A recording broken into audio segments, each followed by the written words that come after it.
Hey guys, welcome to the show. I'm Guy, and I'm on YouTube, and I'm in your podcast feed, and that's great. Before anything else happens, like my great conversation with Ryan Leaf, which I think you're going to really enjoy, a lot of good stuff. Get into the Niners, talk to Brock Purdy, talk other quarterbacks, Justin Herbert, talk about him. We just get into a ton. He's my guy. Hey, go to sorry to scare you. Go to heyguy.co right now. That's how you find out the second hats go on sale. The second merch goes on sale, whether it's the 262 or the hat I'm holding right now. This ain't the hat. We got a better hat than this. This is an old sample. It's going to be a little different than this, but this was what I'm holding up right now. Heyguy.co. You can send me a message. You can do a mailbag, but click the button to make sure you receive updates if you're going to do that. Also, shout out to the sponsor, CIRCA Sports Contests. Right now, go to circasports.com, click on contest to find out more about the CIRCA Survivor. That's $10 million guaranteed to the winner or the winners. Last year, 4 winners split $9.2 million. It was the largest legal football contest in history. CIRCA Survivor is famous. CIRCA Survivor is you pick a game a week, and that's it. Not against the spread, straight up. You lose, you're out. You keep going till you lose, and then there's only the winners left. Then there's the CIRCA million. This is $6 million in guaranteed prizes. By the way, $100,000 to the worst entry. I guess you could go for that. This one, you pick 5 games a week against the spread. Best record at the end wins. So this one, is a great one. Obviously, be fun to do by yourself. Be fun to get, maybe you get one other buddy or 2, maybe 4 other buddies. You each pick a game every week, whoever you want to do it. The key is you got to enter Nevada. So you go to Reno, you go to Henderson, you go to Vegas. Niners play the Raiders, by the way, in Vegas. The last preseason game. It's a Friday night. But you go to CIRCA Sports. You enter there. Then you can play from anywhere. You can do your picks from home, but you got to go there to sign up.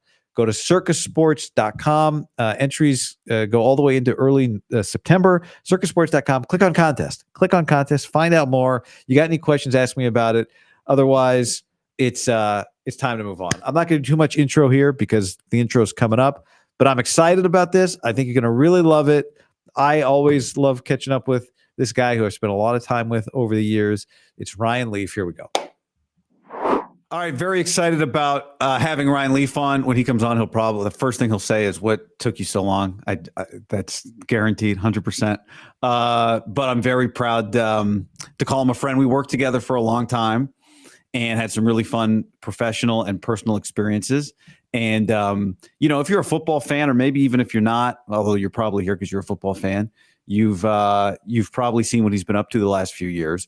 His football career obviously made him famous. His work since football with people in recovery as a keynote speaker has made him consistently one of the more inspirational people that I'm aware of.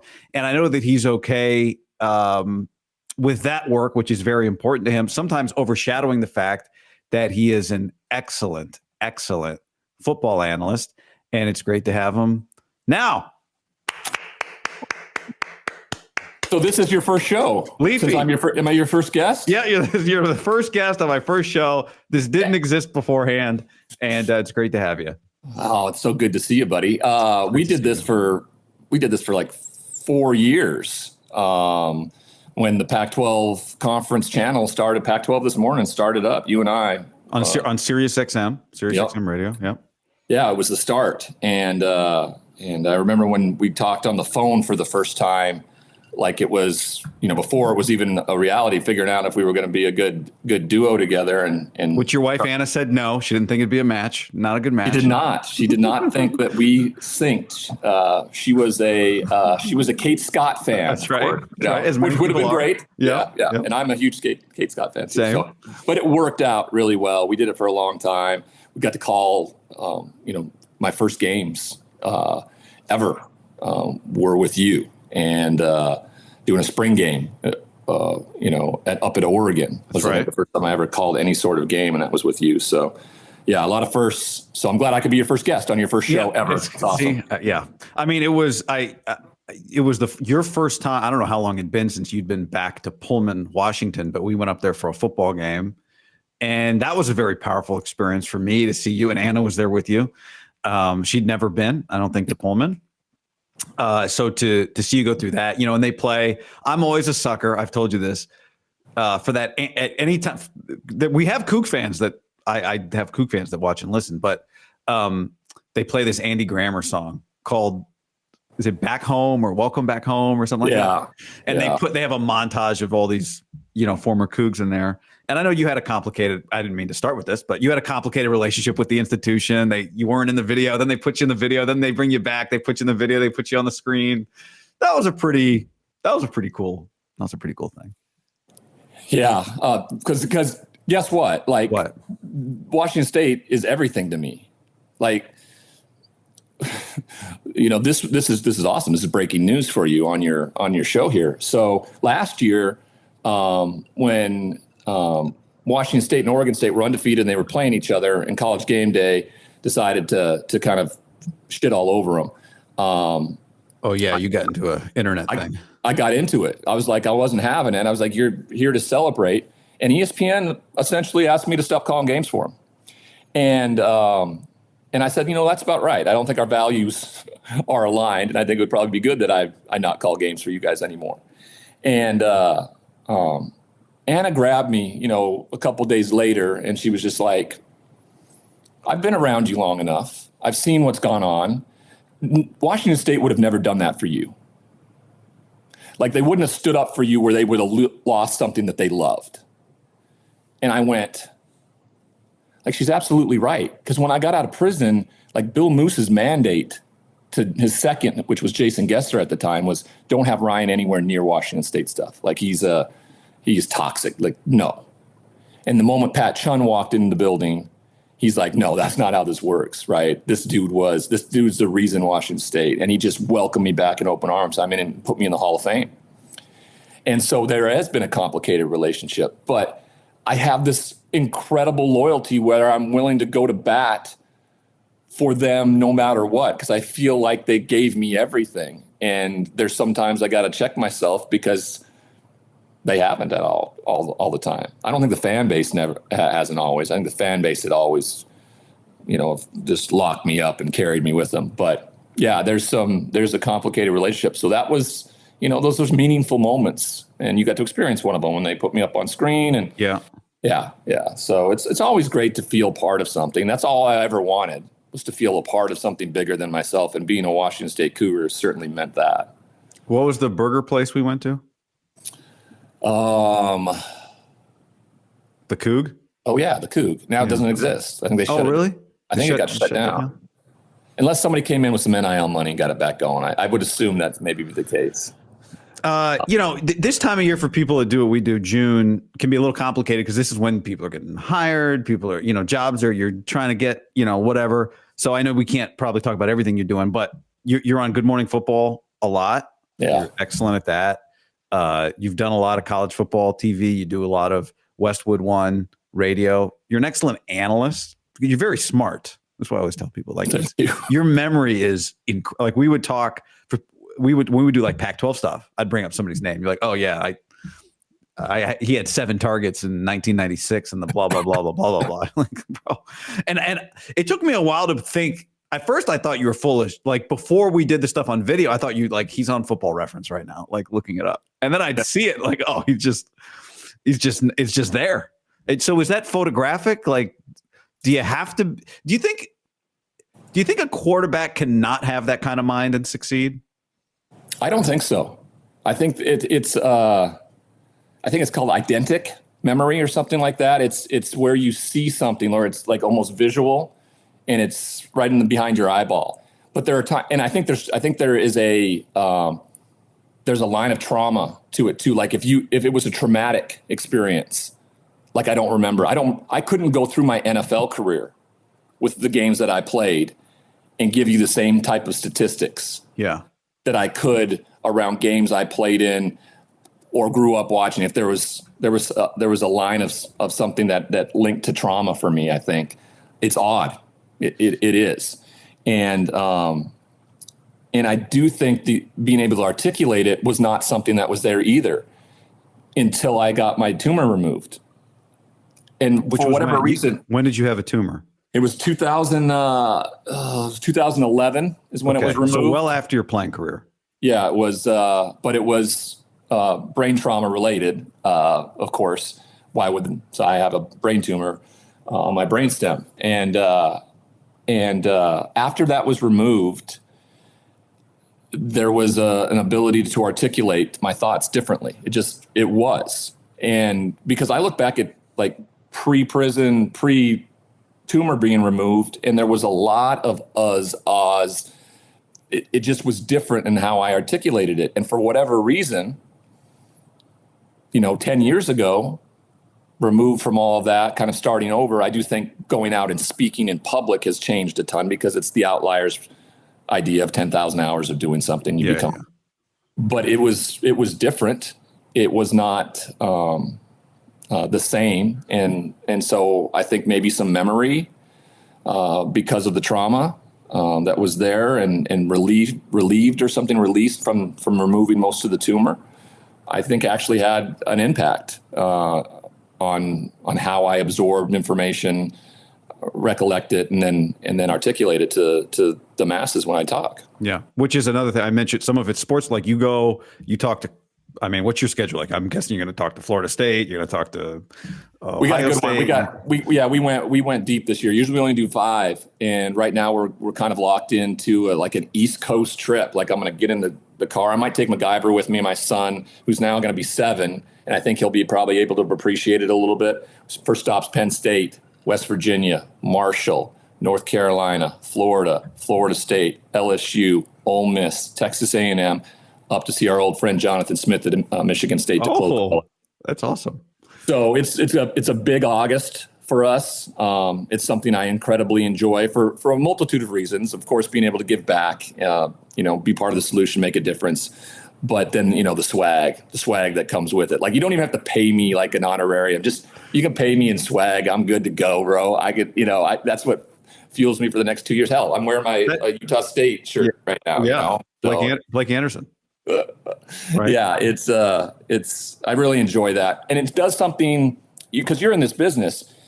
I have a different relationship with these coaches, and you've got to experience that. Like, I've gone to speak to these places, and there's a different trust there. And you and I have been in meetings with coaches for production stuff, and they've opened up to me about more stuff than maybe they have with other analysts for that case. And I found that to be really helpful for me working on Saturdays when I have maybe a little bit more inside information. And then we just have a different relationship. I have their numbers. I can just text them, and just be like, hey, great job. What's going on here? And so that's really helped me a ton in this business. And Nick Saban was the first coach to ever bring me out to speak. Best referral you can ever have, because every coach in the business is looking at what, Nick Saban does. And they're like, oh, he had Ryan in to speak. Okay. So that's what we need to do. Yeah. There's so much stuff I want to talk to you about. But so people understand what is the purpose of your talks when you go talk to a college football team? Yeah, it's my story. Its intent is to place myself in their shoes exactly at the same moment I was 25 years ago when that season was starting. I walk in the room and I say, hey, I was right where you guys were 25 years ago. In fact, I was probably in a better position because I was going to be the second pick in the NFL draft. How many of you would give the opportunity to be the second pick in the NFL draft? And did you ever think you might be the first pick? You thought that, right? That was possible. Yeah, ahead of Peyton. that was a thing. I didn't necessarily think that was the case when I was going into the season. When it was all said and done, and we were getting ready for the draft, I was like, yeah, I'm 1A or 1B. It doesn't matter to me, wherever I go. In fact, I'd rather go to San Diego because I know.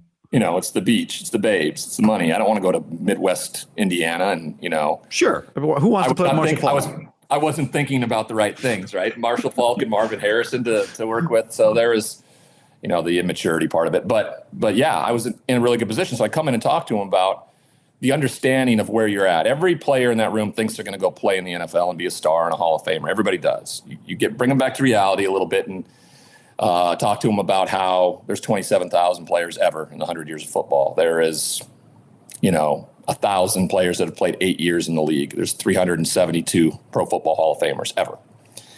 And then I have 2 of the guys stand up in the room and I say, everybody look around. That's how many of you will go to the NFL. And then I have one of them sit down. I said, that's one of them who will play past the average length of a career, which is 2.8 years. And that shocks a lot of people. Now, of course, when you're speaking to Alabama, that number is going to be much higher. but the average, and that's what we're trying to communicate, is like you put everything you can, and the thing you can control, you control your behavior, your attitude, your effort. That's it. And if you think by transferring all the time and that's a way of you controlling it, okay, that there's a behavior there. I am never going to be somebody who doesn't support a guy going somewhere to play college football, because you may never get a chance to play football again. So I'm okay with that. But understand, like, adversity strikes no matter what, and there's ways you have to walk through it in a positive and healthy way. So coaches really appreciate that. We'll talk about what their message is for the fall. Usually they have a sort of message going into camp. They want to, and my speech usually has some iteration of what that is, and I'll try to incorporate that with what they're trying to get across too, if we can do that. And I just don't show up for an hour and leave, right? I show up for 3 days at each place. I'm there for, with the staff. I'm there with the team. I eat meals with them. I'm out of practice with them. I want them at some point, if they feel comfortable enough, to be able to come over and talk to me if they need to or want to. They want guys to be consistent for them. And, the irony of now what college football has become around guys going and maybe playing for 5 schools, consistency is very rare. So if you can find it, that's what you want. I'll give everybody my cell phone number at the end of the speech, and guys use it. Guys don't, but they know that I'm available and that they can call me anytime. And coaches, they see that it's relatable. They see that I'm not there pitching some kind of brand or a slideshow that's going on behind me. It's not that. It's a conversation. It's different every time. If NIL guys and transfer portal guys have been on multiple teams and they've heard me a couple different places, they'll say it's very similar, but it was different. It was pointed at a different moment, and it might have been even where my emotions lied in some of the things that I'm talking about. What's interesting is, like, you could do 15 interviews all just with your football takes. Like, I do want to ask you, right? Like, what do you think of Brock Purdy, or who's a team you really like this year in the NFL, or whatever? You could also do 15 interviews that are just telling your story. And I remember when we first started doing the SiriusXM show, like a few weeks in, I was like, God, Ryan, it's incredible how willing he is to go there at any point in time. Yeah. Talk about recovery, talk about prison, talk about whatever. And I thought, like, I wonder, I think somebody even said, like, the Pac-12 actually would kind of like you to talk a little less about prison. No, I got a call from the boss about that. Right. I got a call from the boss about it. Like, we're talking sports now. And I'm right. But so I remember thinking, like, I wonder if you, Ryan, will ever get tired of telling, because I imagine every time you tell it, you're reliving it a little bit. Like, it's detailed. It's very present for you. It wasn't that long ago, right? Like, less than a decade ago. Yeah. But does it help? Like, so do you get tired of it, or does it help you? Does it give you something when you share it? I talk about it so off the cuff, so, like, matter of fact. Yeah. That it takes the power away. It takes whatever heaviness that other people may have about it. Like, Anna and I were watching The Brats last night. It's a documentary by Andrew McCarthy about the Brat Pack. Oh yeah. Back in the 80s, and that's me and her youth. This is like Leo DiCaprio. No, this is back further than this. Andrew McCarthy, Rob Lowe, Demi Moore, that whole crew, Emilio Estevez, St. Elmo's Fire, before you were born. And it was so relatable, because the term Brat Pack was used to be demoting. It was to put a label on it. And some of them, how they dealt with that, like how it affected them so much, like the word bust in my case, like how it affected me so negatively, when in reality, it's kind of a compliment. There's not too many people who could be called a bust out there. Literally, there's 27,000 ever that could actually be considered that.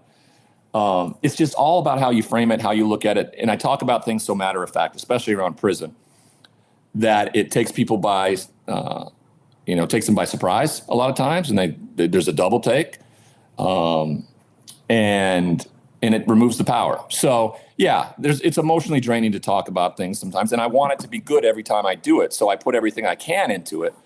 But I also know that I'm just like everybody else. I just have this kind of, really windy story that a lot of people have experienced in different ways. There's some unique qualifiers, but that's about it. It's everybody's story. Everybody has difficulties, and anybody who could stand up and actually talk about themselves in a vulnerable and transparent way would be very impactful, period, if they're still here and still kicking. And that's why I do it. Because people tell you that you help them. Is that what you mean? Like you get that feedback? I do. I get that feedback. It's funny because I'll stand in front of these college kids, 18 to 22-year-olds in August every year, and I'll say at the end of it, like, you guys had a hand in saving my life today.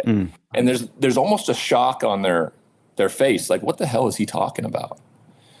And the idea is, if I don't give this away, I don't get the peaceful, unchaotic life. So I thank every one of you for allowing this, this has-been to come tell his sob story and go home and be able to sleep at night because I've unloaded it.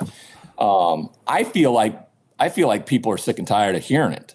That's the more part of all this. I'm like, I don't have a problem talking about it every single day but I felt like people are sick and tired of hearing it, because we always see and hear the most critical comments that come back. And those are people like, oh, well, we get it. He's in recovery. We get it. It's like, and I'm like, yeah, people are probably sick and tired of that.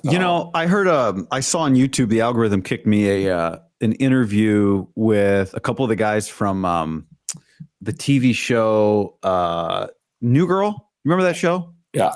Apparently they were talking about how, like, it's gotten a massive, like, second wind on Netflix or whatever service it's on. And, like, a much younger audience that never saw it live is enjoying it, you know? And they were joking about how in 50 years, there'll probably be some reunion party with people that had no idea that the show was, like, on TV or whatever. Right. And, like, there's a new audience that needs it. So, you know what I mean? Like, if somebody else heard it. Did you ever meet Bill Walton? I did a few times. Yeah. He used to always say, and I did a few games with him, and he would always say to people, they'd come up and like, hey, hey, Bill, they'd want an autograph or a photo or whatever. And he'd always say to people, thank you for my life. Yeah. Which I thought was like, I remember hearing it at first. I'm like, kind of in one ear out the other. But then when I would think about it more, I'm like, that is a powerful thing to say to somebody, especially when you're the public figure. Yeah.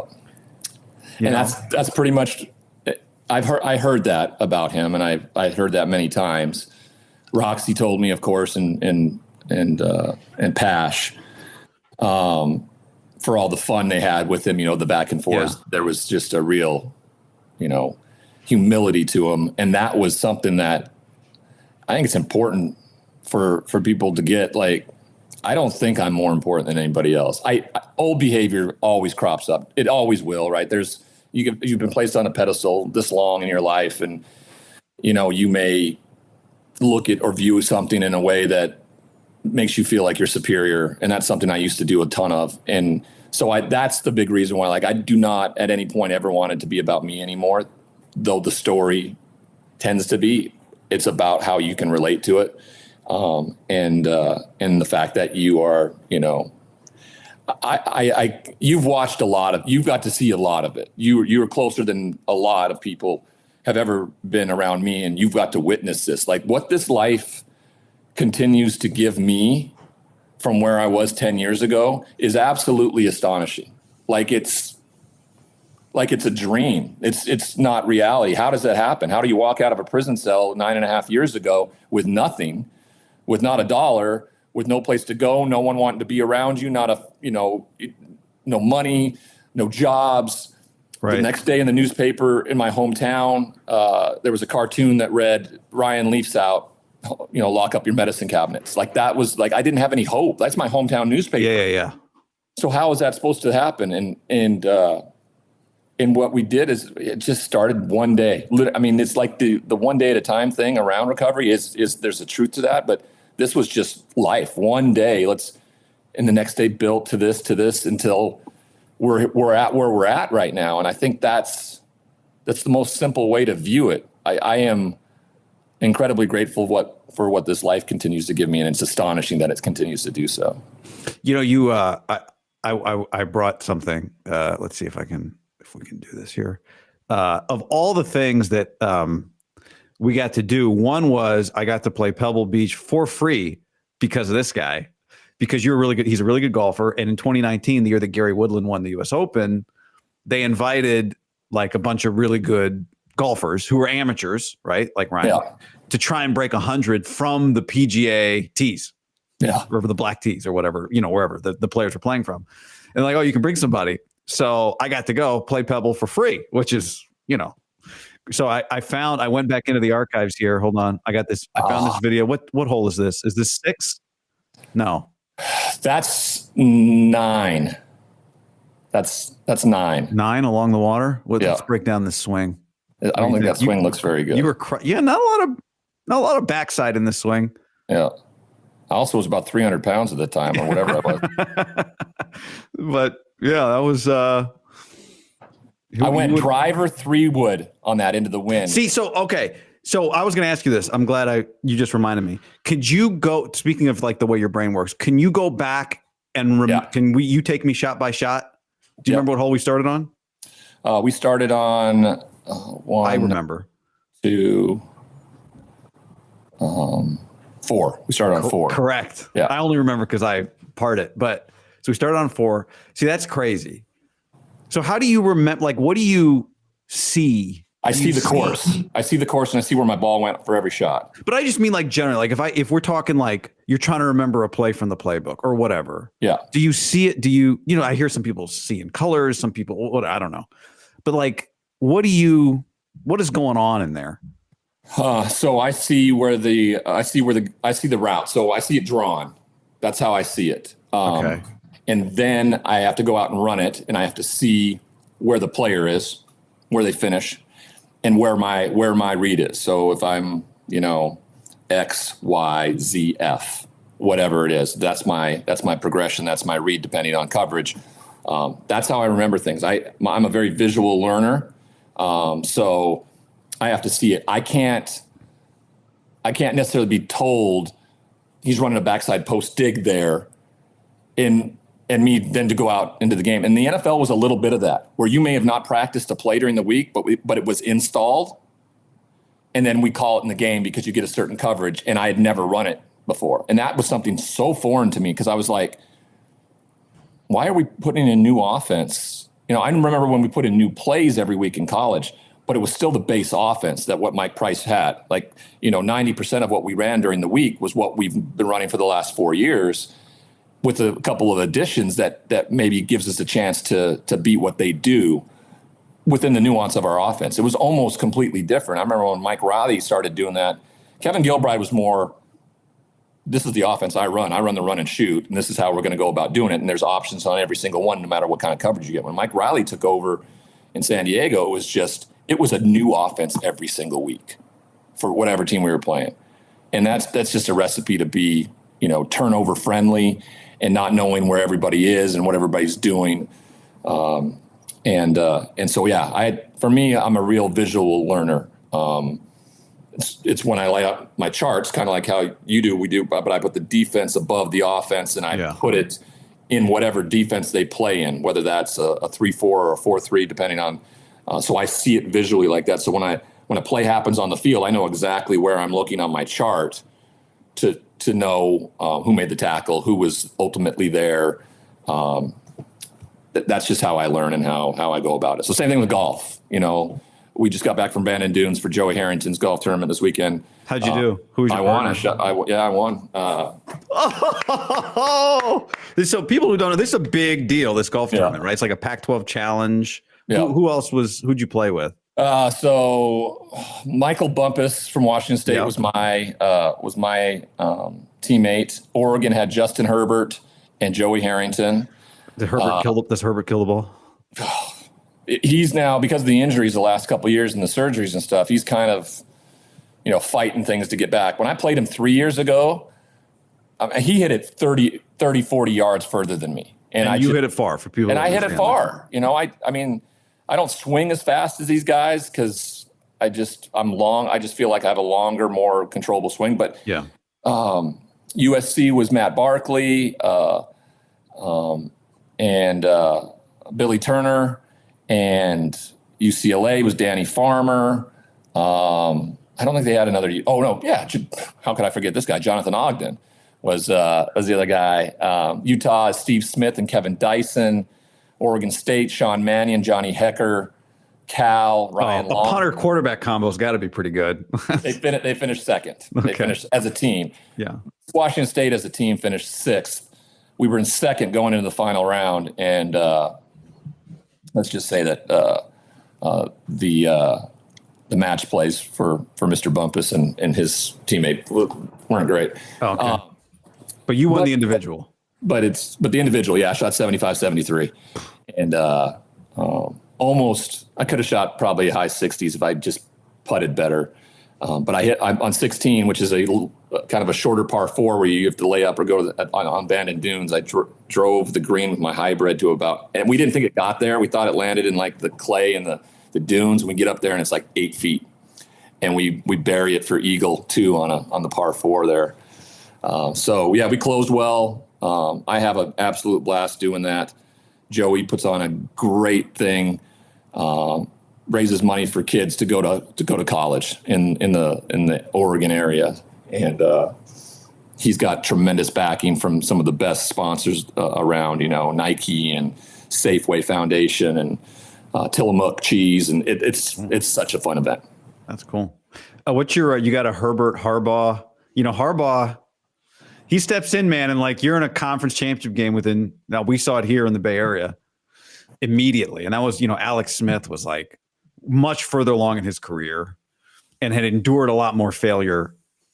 Justin, I don't even know if we'd say he endured failure, quote unquote. He's had injuries. They've maybe not been what you want, but he's had a lot of success, right? What's your Harbaugh Herbert take? Do you have one? Well, when I asked Justin about it, it makes me laugh because the look on Justin's face is like, he's something. That's the answer he gave me. And I said, I know, man. I said, he was my backup in San Diego. He kind of like taught me the ropes on how to be a professional. I mean, we competed like hell until I won the job. And then when I did, you could see the light switch go on where he became a mentor and like a coach for me and helped me a ton. And so I don't think Justin knew that when we were talking about it. And I think the biggest thing that he said was like, he's so smart. Like he's like his football IQ is through the roof. And that's coming from somebody whose football IQ, Justin Herbert, is also through the roof. So he was really complimentary of how Quentin Johnston has bounced back this year. He was really complimentary of the rookie Ladd McConkey, who's going to have to make a big impact for this team after losing Keenan Allen and Mike Williams last year. So that's a big deal. And I'm hosting the Dan Patrick Show on Thursday, and so Justin's going to come on and talk a little Harbaugh too. So we're excited about that. Jim is your backup. I'm sure have you told a lot of Jim Harbaugh as your backup stories? Yeah, there's some good ones. Yeah. Like what? Oh, I mean, that dude. For those listening, Leaf just rolled his eyes and rubbed his head. Okay, keep going. That dude would, and I don't think it would surprise anybody because every time you still see him, he's just got a big old chew in his lip. I mean, 24/7, like meetings, everything, all the time, and then the competitiveness. Like people talk about people who are competitive, playing ping pong. The Kobe Bryant stories. You've got to win at everything.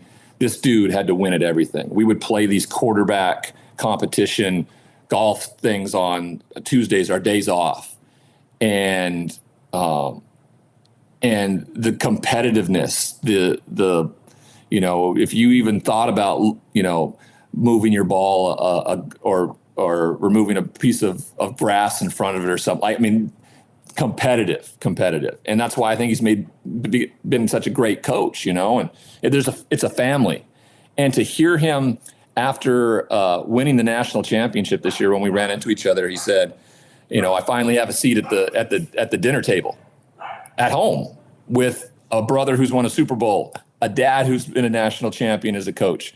Like there was something real to that. And now he's trying to get back into the league where he had a chance, but unfortunately had to play his brother. And then this time he's going to the AFC where that can never happen again. You know, they could play for an AFC championship, which it wouldn't surprise me if they did at some point, but it won't be for all the marbles in the Super Bowl again, because that had to have been incredibly difficult. I just think it's crazy. Like there's a real possibility, right, that we're going to look back in 15 years and Lamar Jackson, Joe Burrow, Justin Herbert. We'll see what happens. I mean, Trevor Lawrence does not belong in that conversation right now. We'll see what happens with some of these other guys, but like those three guys who have chances, all three of them to be Hall of Famers, right? And you'd say right now, Burrow and Lamar are on. Lamar's definitely on that track. Burrow's right behind him, and Herbert's going to most likely break like every passing record you can imagine if he's able to play, as long as, because he's got more yards and touchdowns, I think, than pretty much everybody in the first 4 or 5 years of their careers. But they have to go through Patrick Mahomes. I know. Who's a little older than two of them, but still, like, there's the possibility we look back and not one of those guys wins a Super Bowl. It's the Karl Malone, John Stockton thing. They just happened to play during the era of Michael Jordan and the Chicago Bulls. Like there's a reality there that Patrick Mahomes exists, which doesn't mean you get to see the ultimate greatness of the likes of Lamar, Burrow, Herbert, those types of guys. Or Josh Allen. I didn't say Josh Allen. How did I not say Josh Allen? Yeah, same deal. Or one of you beats him and it's legendary. But that will be it. If somebody gets it done, who's the guy that beat him? Tom Brady, right? It's the greatest quarterback of all time. It's the only one.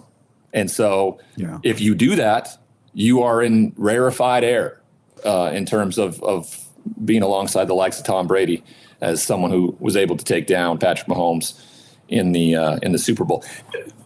Burrow did it in the playoffs, right. In Kansas City, something that Josh Allen has yet to be able to do, though not to his fault at all. The last time he was in Kansas City for sure, but they're all going to have opportunities. There's there's going to be an aging out around Patrick Mahomes. For as good as Travis Kelce is, that duo is not going to be able to go on for as long as those other quarterbacks are going to play. Yeah. We talk about it like I talk a lot of NFL, but obviously a lot of Niners here. We talk about it all the time with Shanahan, because he gets this, can he win the big one thing? Yeah. And I don't know that I've talked to you about this, but like my answer is, yeah, I think he can. Of course he can. But it's like, well, what did he do wrong against the Chiefs? And you can pick stuff like, oh man, 2 third downs. Like he got beat, him versus Spagnuolo beat him, right? Or beat his quarterback or beat his offensive line, whatever. Like he won.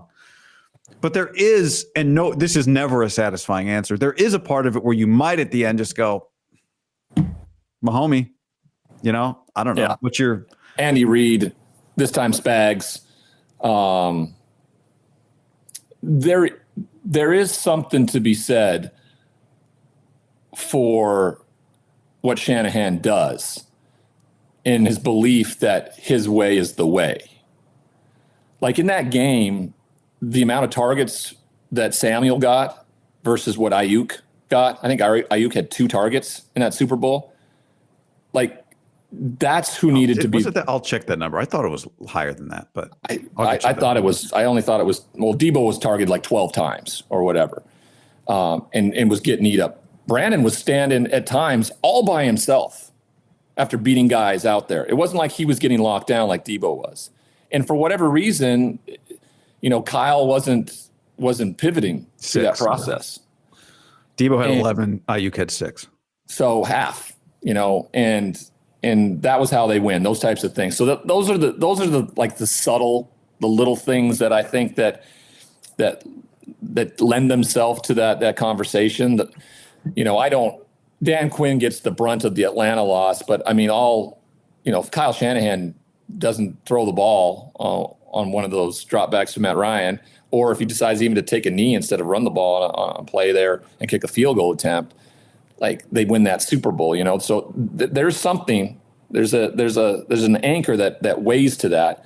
His inability to sometimes change in some of those big moments into a pivot when he needs to. I think that's there's something to that. I don't think for a moment that next year it would surprise me at all if Kyle Shanahan and John Lynch are standing on the podium accepting the Lombardi Trophy. Well, you're actually a perfect person. I talked to your fellow Coug, Alex Brink, about this one time. But so after the Super Bowl, there became this big conversation about whether or not Brock Purdy should have control of protection at the line of scrimmage, because in overtime, third down, it wasn't the protection. The guard made the wrong decision to let Chris Jones go, basically. Yeah. But they got him on a third down at the end of regulation with a blitz. And who knows, maybe Brock doesn't solve either one of those problems. But I mean, it's easy for me to say, like, oh yeah, just give the quarterback protection. Yeah. Let him do it. Where would you be on that? You're in the meeting room. They're like, Leaf, what do you think? Should we let Brock do it or not? Is that too much?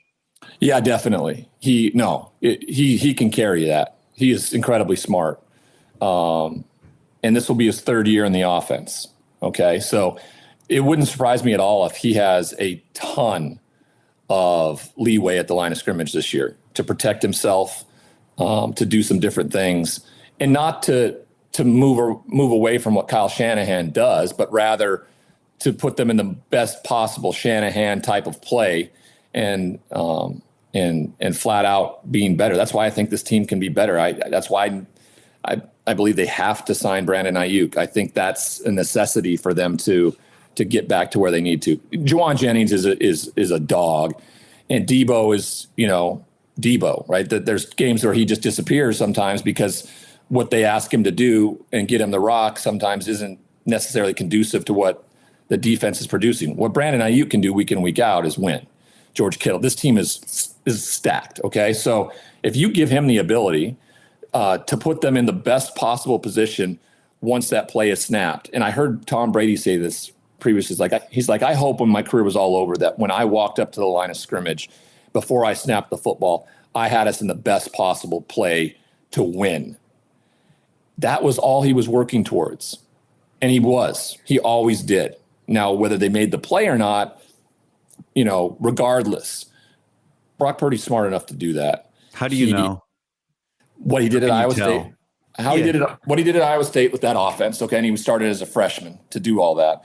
And then what we've seen him be able to do, when Kyle Shanahan has asked him to do some of the things, especially around the ball handling, and then throwing routes to layers. Like he has to know where everybody on the field is to throw that ball over the linebacker, underneath the safety to George Kittle, and know there's not a nickel guy just waiting there in the middle there because of it.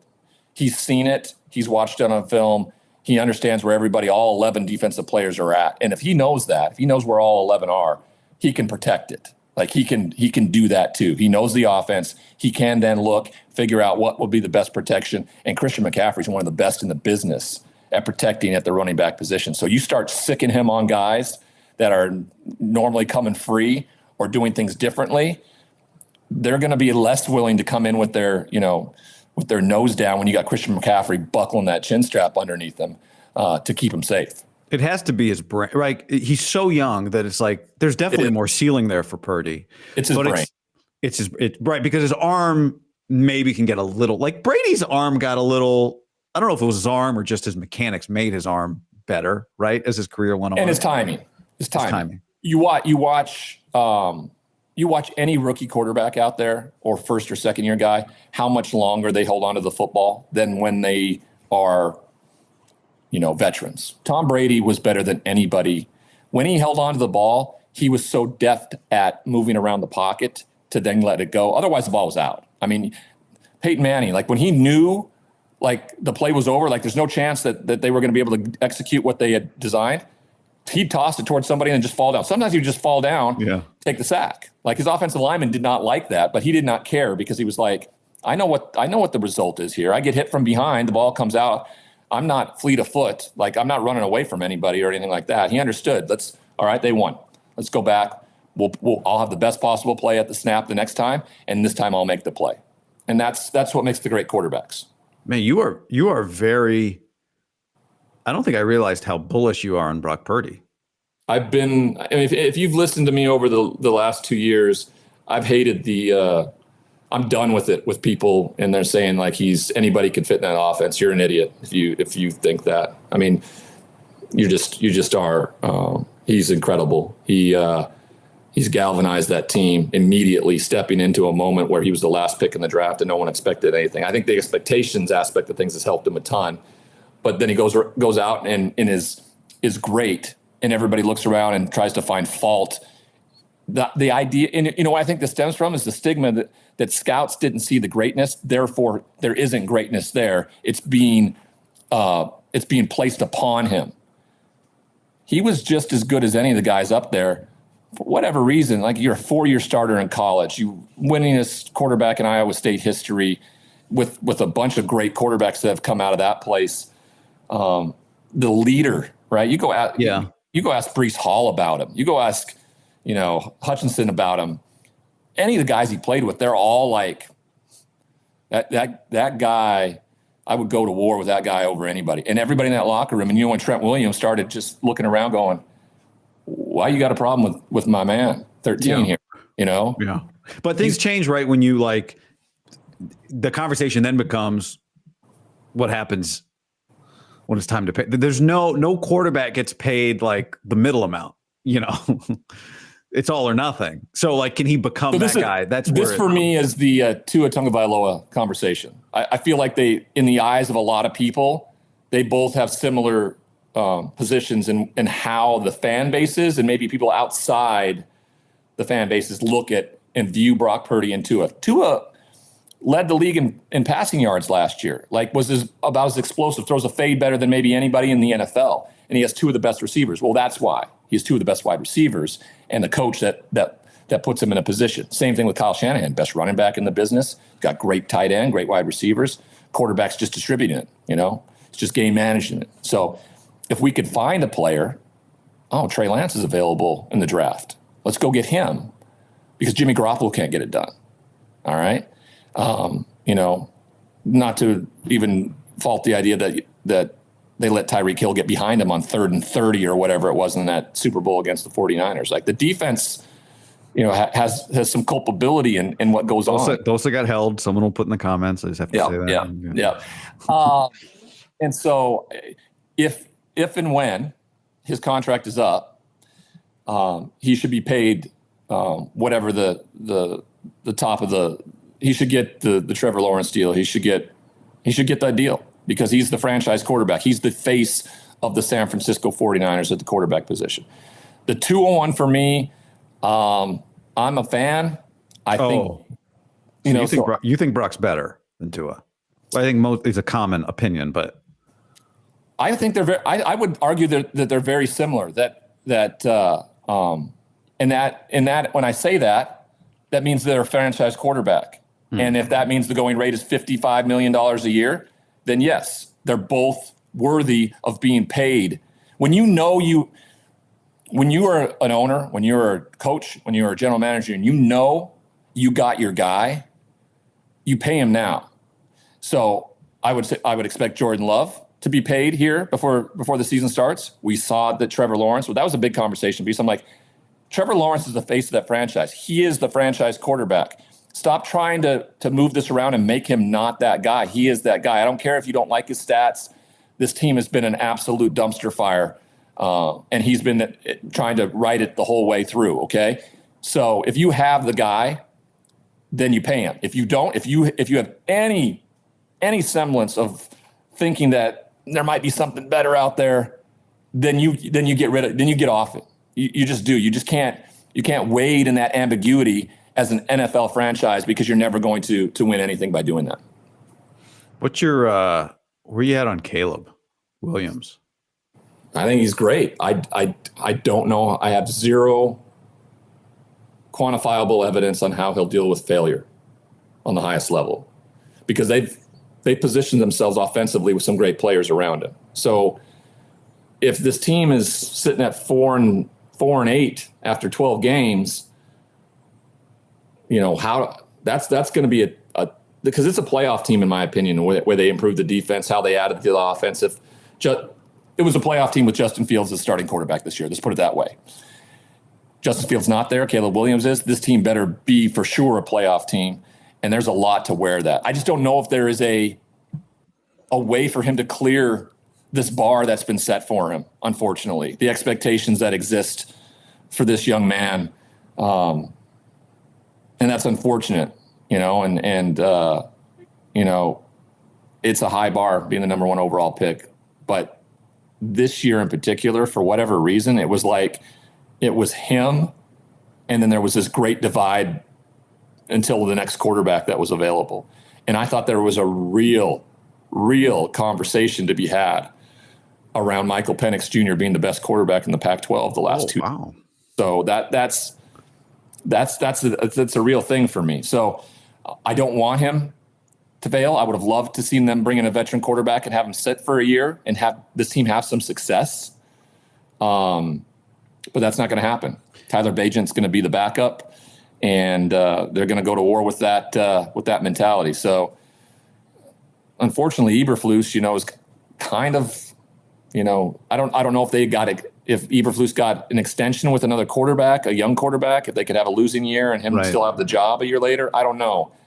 We know how things can get out of hand, and before you know it, a new coach is in there, and now he's got a new offensive coordinator, new offense. It's a tough place to be in. The bar is going to be really hard to clear for Caleb Williams. I think he's been a great leader. I think he's been a great teammate. I think that we know that money certainly hasn't changed him, because he got paid a lot of money and he still worked his tail off and tried to get better. And I think that was one of those variables you couldn't quantify necessarily either until NIL became part of the toughest which I think is helping the scouts out. I remember the story when he was going to leave Oklahoma, and people didn't know quite yet where he was going to go. And the story was like, well, one of the internet things was like, college football internet is just incredible. And one of them was like, someone just saw his Range Rover on a transport truck headed west out of town. Like, he must be going to USC, but it's like his Range Rover. Wasn't UCLA in the mix? UCLA was in the mix. Yeah. I mean, I don't know to what degree they were in the mix, but they were in the mix. Yeah. Right. UCLA was in the mix. And Wisconsin was weirdly in the mix. Yeah. Well, Russell Wilson, there was some ties to that and how that worked out for Russell, going to Wisconsin for a couple of years, running the football, which is what the NFL does a lot of. Like, I mean, what he does as an athlete, like, it doesn't translate necessarily to what the NFL game is. Everybody says, well, he's very much like Mahomes. Well, I don't care. There's a lot of guys that play college football that look like Patrick Mahomes. Well, go look at Raiola. Go watch the Nebraska spring game, Leaf. He wears 15, like, he's a big time. And like, he does the little, when the plays call, Mahomes does that thing with his hand. Like, yeah. Come on. I don't know if he quite does that, but he's got a lot of the mannerisms, and maybe, Well, I'm sure what happens is Andy's saying something to him and about what he could have done differently or what he's seeing more. And I'm sure he's just like, play, Andy, next play. I don't need, that's what. Hold on. How much time do you have here? Do you have to go right now? Yeah, we got a few minutes. Okay. Couple of things I want to ask you. One, because I think people who haven't heard you talk before can probably tell by now that, like, you freely express your beliefs. You're not afraid of, of a take coming back to bite you a year later or whatever. So is there a team, a player? Let's go with team. Is there a team that this year you feel like maybe you're ahead of the curve on from other people? Is there something you feel like you're ahead on, like a take that you have that you're proud of right now? Yeah.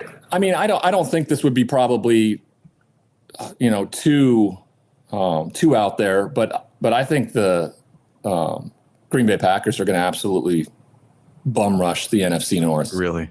I think that Detroit had their chance, and unfortunately, it's gonna be a hangover for them. And Jordan Love and this young crop of receivers, I think the Packers are something to look out for. It wouldn't surprise me at all if the Packers are in the Super Bowl next year.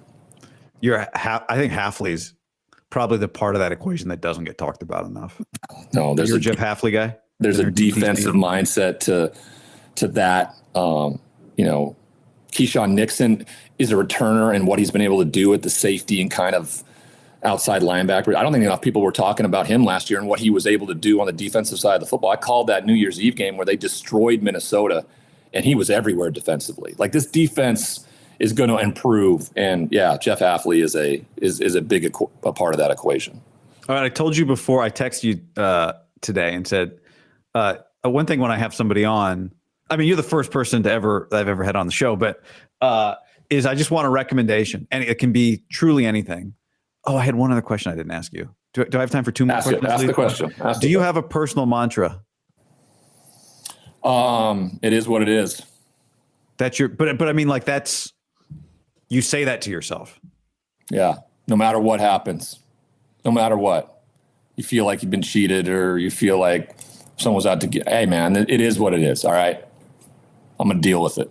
However, that, in the most healthy, positive way. So yeah, it is what it is. And that's, you've heard me talk about Trevor Moawad. Mm-hmm. I would not be here if it weren't for Trevor. Like, he was a neurocognitive, mind, molding person who I joined up with post prison. And most people know him because he was Russell Wilson's right-hand man since he went to IMG. Those two worked tirelessly around the no negative thinking, the neutral thinking aspect of things. And I'm nowhere near where Russell gets to in the way he thinks and goes about his business. But that was Trevor's to me. Every time, like when I'd walk in for an interview, for a job, my resume goes to the bottom of the pile. Like, there isn't network executives out there going, you know what, we should probably get this Leaf guy in here. He's a 7-time convicted felon. He's a drug addict. I bet he'd be great, and bring in the ratings for us.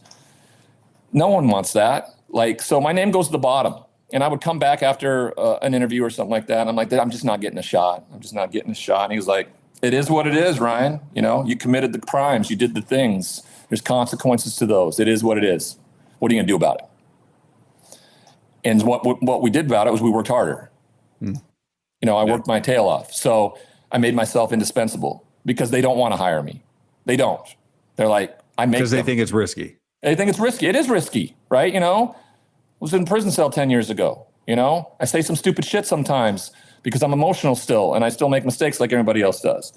But if I do it, if I say it, then there's just a bigger spotlight to it. And so he just was like, breathe. It is what it is. How are you going to deal with it? Yeah. And so that's my mantra.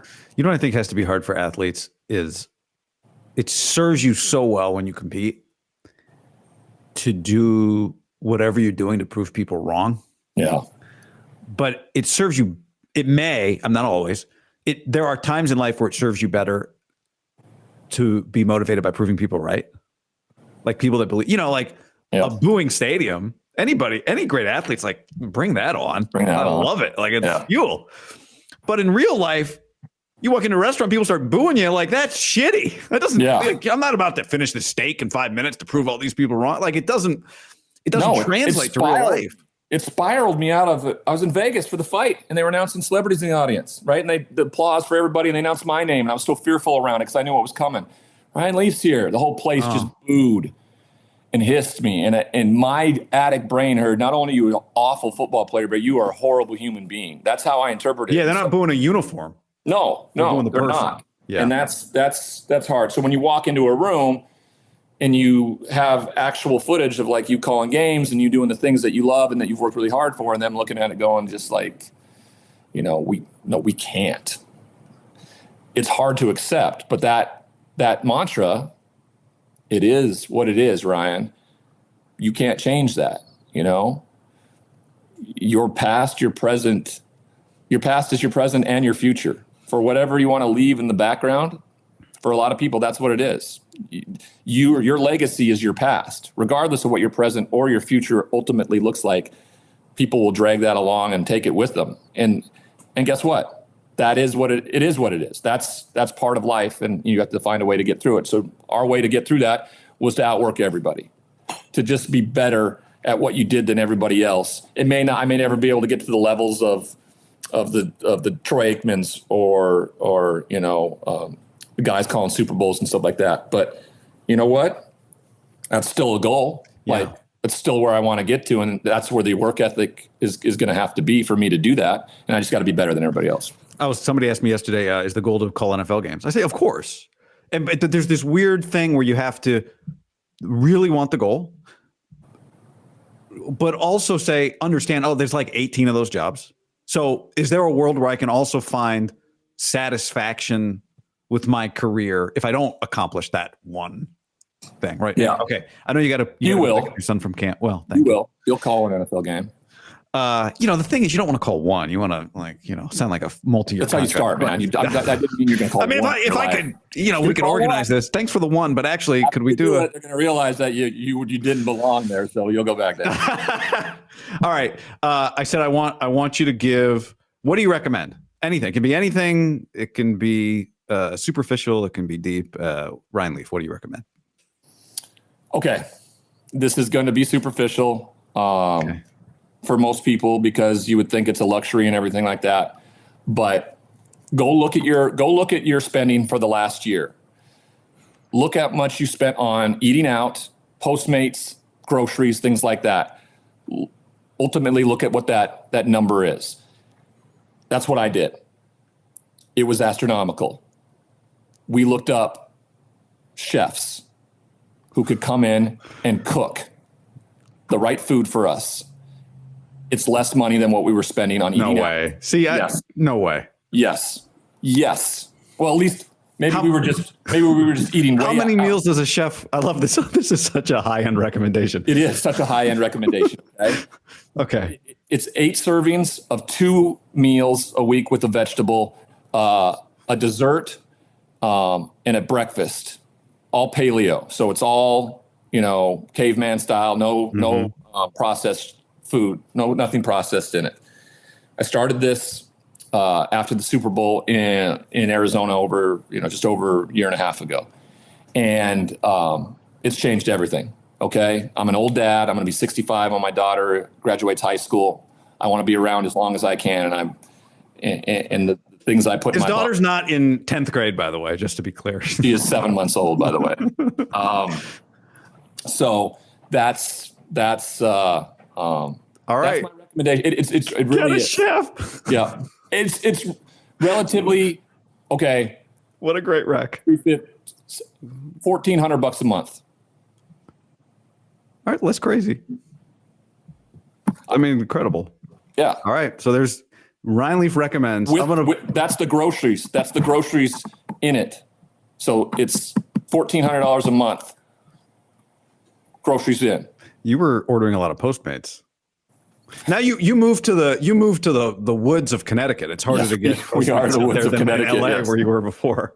No, I'm sure the chef in LA would be much more expensive. This one is a stud, and he's changed my son eats Brussels sprouts. My son eats cauliflower. I didn't eat any of that stuff until 18 months ago, pretty much. Mentality. So there's a ripple effect to it all. So that's my recommendation. Yeah. It might be, you're going to look at me and go, that white privileged asshole just gave me a recommendation for shit I can't afford. Well, I'm just saying, that's the recommendation. I asked. It's the best investment it's an investment in yourself where I'm doing much more of that. Like I built a gym in the house. Like these are all things I should have done when I was a professional football player. Yeah. Instead you had a Pepsi machine. Yeah. I'm doing it at 48 years old now because,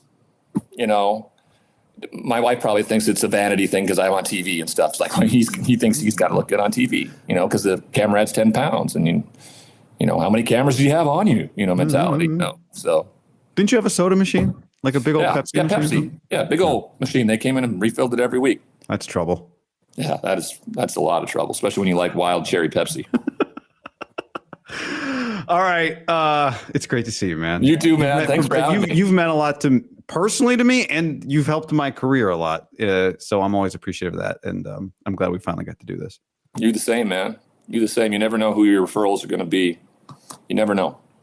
And and you try to treat people the way you would want to be treated. And I don't think I necessarily did that in my past life. And so, I think you're an incredible professional. I think you do a great job. So it's easy. And then you're fun to be around. You're knowledgeable. You love sports. I think that's why you and I can sit here for an hour right now just talking ball and stuff like that, we could do it for another hour. Yeah. Now, people might not want to listen to us, but we'll still talk to each other. Well, but see, that's the beauty is like, I think it's really cool. And then I'll let you go. You played at the highest level. You, just like somebody watching this right now, would love to spend an hour on Football Reference, just going like, but he had 8 targets or 11 targets? He had 11 targets? All right. Well, like it's at the end of the day, you went up to Steve Young for an autograph after your first preseason game. Just I like beat his ass. Yeah, too. And I was like, did you get the autograph? Mr. Young, can I get your autograph? What did he say? Yeah. Right away. Autograph. You have a Steve Young, and do you still have it somewhere? Yeah, I got it with, did it with Emmitt Smith, did it with Dan Marino, did it with John Elway. And Steve Young. Yep. That's awesome. Yep. Okay. MacGyver's out there waiting at the camp. Yeah. All right. Yeah. Leaf, thanks, brother. Good to see you. Thank you. All right. Bye. Bye.